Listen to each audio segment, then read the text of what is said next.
It's time to check out the brand new Season Pass tank that has been released within World of Tanks console, and it is of course the WZ-111. This is of course the 66 variant and can be obtained from reaching Season Rank 100 within World of Tanks console. So how can you actually kind of get yourself there as quickly as possible and to be able to actually obtain this tank? Well, you can basically pay money, or alternatively, you can just wait it out and complete the challenges that come up every single week. So you get the weekly challenges, etc. And eventually you'll end up there by completing those. Obviously, if you play a hell of a lot more than the majority of players within World of Tanks, then you'll be able to get there faster, but not as fast as if you had those challenges available to you from day one. Unfortunately, that's not the case, and you won't be able to do that unless you pay money.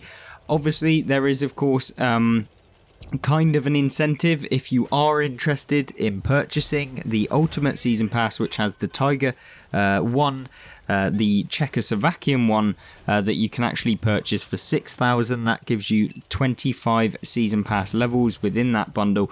So, of course, that's going to get you there faster as well. But let me do a review of the tank. Have a look at that first before you rush into purchasing it for 6,000 gold, and you'll be able to see what my opinion is and whether you kind of would fit with the tank itself, and have a look at some gameplay before you make that purchase.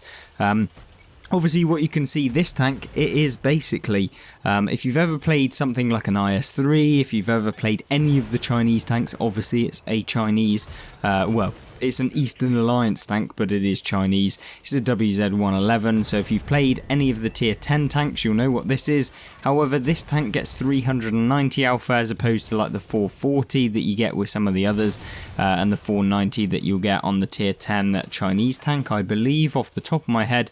Don't quote me on that. But yeah, 390 alpha damage in Era 1. You're not playing up against any of the FV 4211s, which is a nice thing to know. So you're basically kind of like an IS-3 essentially. And that's kind of what it feels like. You're not necessarily one of the most overpowered tanks at this tier, meaning that you're probably not going to be able to really like stump opponents. You don't have the alpha to be able to do that. And a lot of the medium tanks and some of the heavy tanks even have the same alpha as you. So yeah, you kind of lack in gun depression, but you make up for that with kind of the armor model, at least in some regards. Yeah, you don't really bounce too much in Cold War, at least from my personal opinion. You don't really have too much armor anyway. But regardless of that, it has decent view range on this tank, and hence why we've managed to pick up 1,700 assistance, and why we keep spotting for our team. We've taken a good position here, so, we can't really kind of say that it's all because of the tank, because we can basically spot for our team. You see me doing here, we're crit damaging the enemy tanks, tracking them, so we can get some more assistance. You'll see me kind of aiming for that frontal track, and if we can do that, we'll get some assistance damage, and you can see the damage starting to rack up within the top right here. You see us trying to land a shot on the M48 pattern.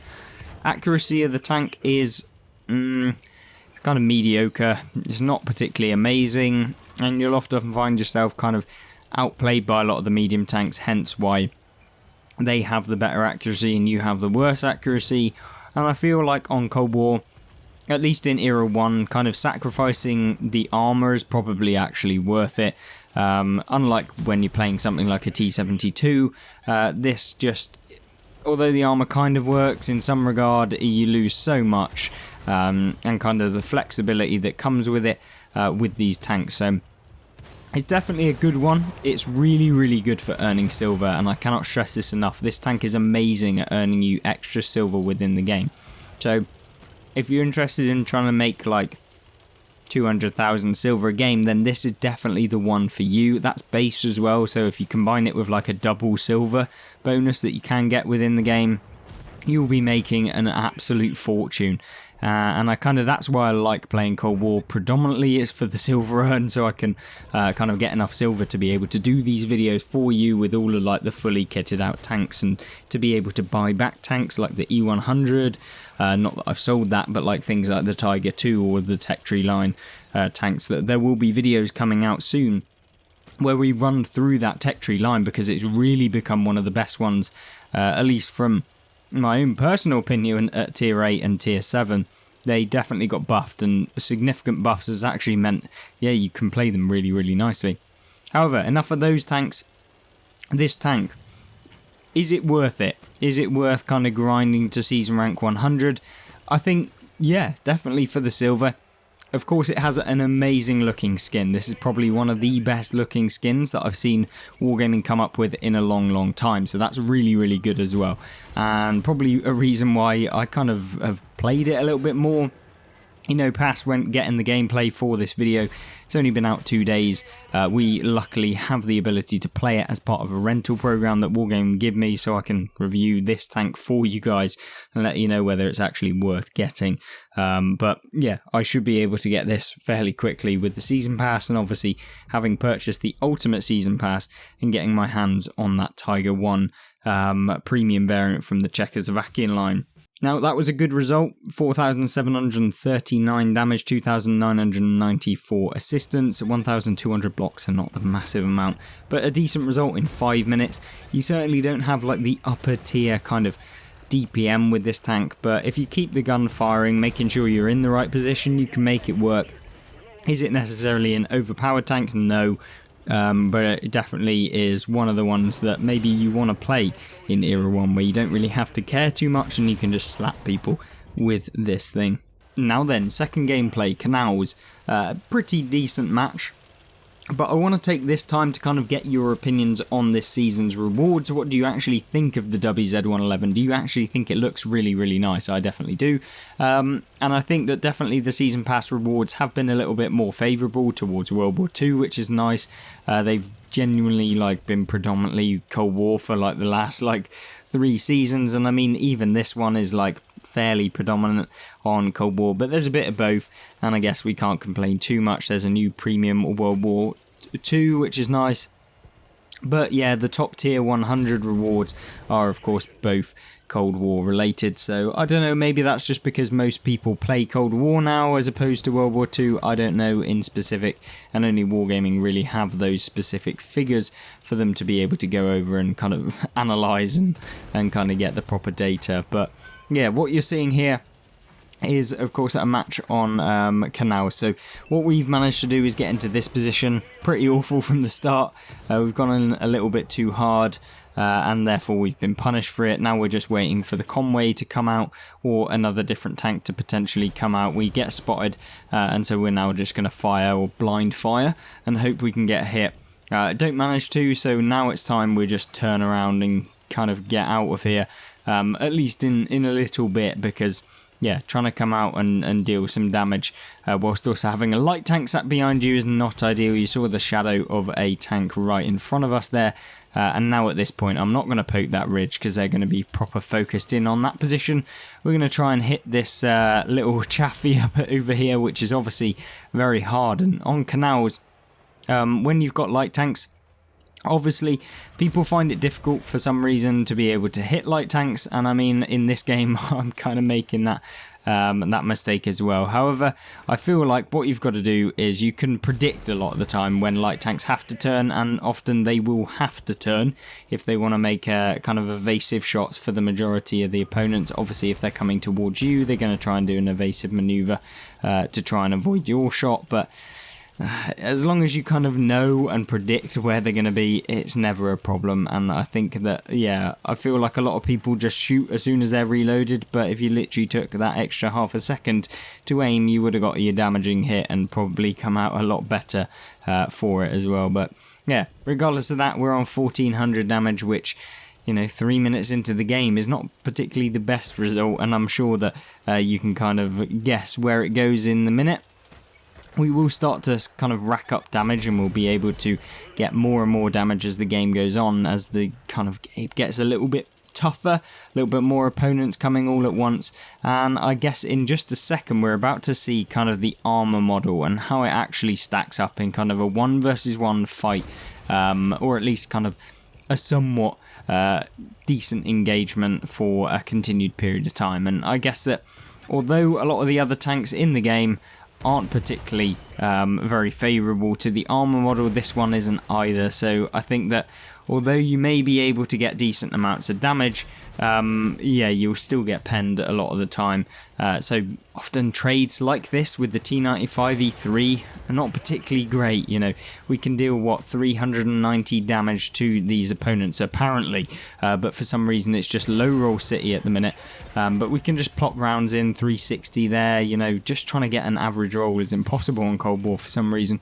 But yeah, obviously what you want to do, just make sure that you're going in, being kind of aggressive. You have to be aggressive, because if you don't, you'll just end up basically getting your health withered away, and you won't have done enough damage because the DPM is not significant enough to be able to kind of dish out that damage in a short period of time, because yeah, you have to keep that gun firing at all times to make it actually worth playing. You'll see here, kind of using this rock in between to try and avoid the damage. Don't manage to avoid both of them, but we do manage to avoid one, which is nice. Unfortunately, get ammo rack there, which is really, really disappointing, and that makes the reload absolutely horrific and the DPM even worse.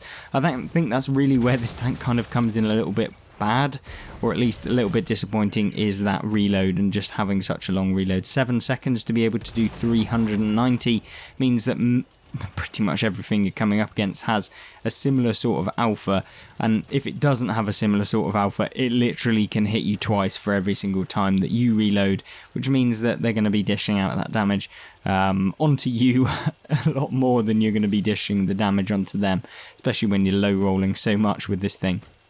Now, obviously, one thing we haven't really touched on is the mobility of the tank. You can see here we're going 49 kilometers an hour up to 50. We have put the speed boost equipment on the tank, which will kind of showcase at the end of the video all of the equipment, the loadout, and kind of stuff that you need to be thinking about in the tank.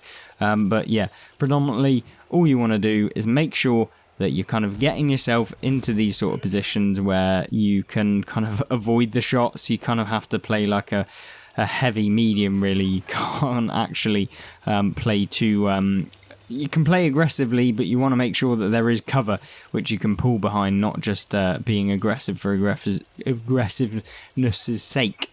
Anyway, yeah, enough of that. There's a T95E3 trying to flank us, and you can see here kind of going on like a side profile there, which is nice. We're going to put one shot into him. I realise I don't want to take another shot from him, so we're going to ram him. Obviously this thing's much heavier than that, so that's not really a problem. We've got now a Centennial who's moving up. We don't manage to pen him, which is actually very disappointing.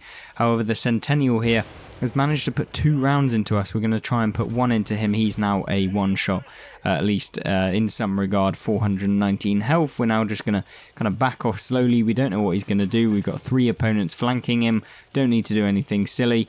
We can kind of just wait here and wait for the opponents to go.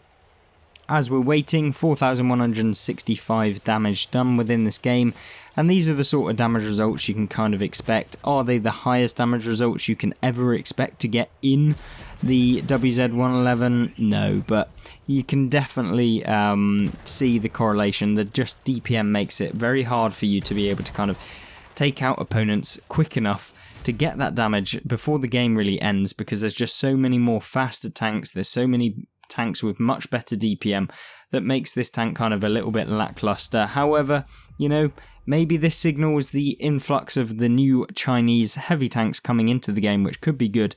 But talking about these Chinese tanks, let's take a look at how you can set up these kind of Chinese heavy tanks within World of Tanks. Jumping onto the console, looking at the actual tank in the garage, let's see what you need to do to fully kit out this tank and make it kind of playable, at least within the game. So first things first, let's look at the equipment setup that you're going to be wanting to use. Now with this tank, just to nullify some of the key weaknesses of the tank being that DPM, the accuracy, we have gone with advanced loader, reduce that loading time down as much as possible. It really is that crucial within the game to be able to actually perform with this tank. We've obviously then gone with a gun stabilizer because the accuracy isn't great, and therefore you want to make sure that when you are fully aimed, you've got the best chance of hitting your opponent, because with some tanks, you know, your accuracy is decent enough to kind of warrant not taking it, but definitely in this one you want to make sure you are taking it, especially since Cold War engagements can be really far away and the dispersion only gets worse as you kind of move further away from the tank itself. So make sure that you are using this piece of equipment, probably the best piece of equipment you can pick within this tank. Obviously, there are then a couple of options that you could go with: improved ventilation. You could also go with advanced optics to boost that view range. As you can see, 506 meters is not terrible in this heavy tank, remember. So make sure that, you know, you kind of weigh it up. Do you want to be one of the aggressive tanks where you can kind of get into position using the max speed, and also the chassis and whole rotation speed, where you can essentially kind of wiggle side to side? Because if you can get into a position where you're kind of wiggling like this, exposing as minimal part of your kind of frontal armor weak points, which are that lower plate, and also the kind of pike nose that this tank gets, although it is quite minimal, meaning that, yeah, you can kind of wiggle and hope that you're going to bounce.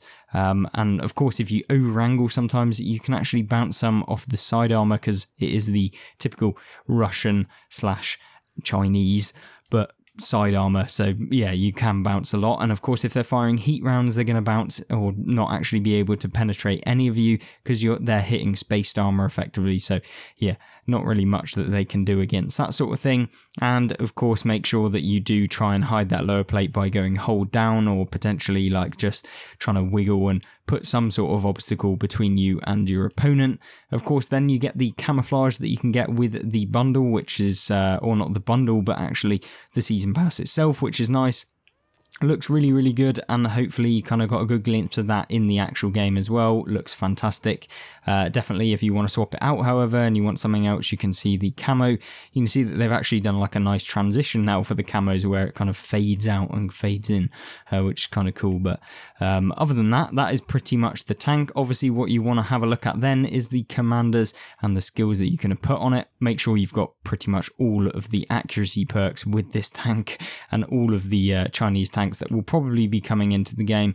We've kind of got a light tank build as well, and just, yeah, a couple of extra bits and bobs that you probably don't need in this tank. So yeah, just make of what you will. Use your typical heavy tank whilst also making sure that you do have the accuracy things. Those are kind of the key things that you need to have on this tank. So other than that, I hope you did enjoy this video. If you want to check out what actually came out in the season, make sure to check out these videos and let me know what you think of this new season. What do you think of the new season rewards being this tank, and of course the Tiger on World War II? What do you think of that tank as well? Because yeah, from my personal experience with both of them, kind of enjoy the WZ a little bit better. However, this one will be tomorrow's video, where we showcase what this thing can do and whether it's worth purchasing the Ultimate Season Pass. So thank you very much for watching. Of course, let me know everything you are feeling towards World of Tanks console, and I hope you'll join me in one of these videos coming soon.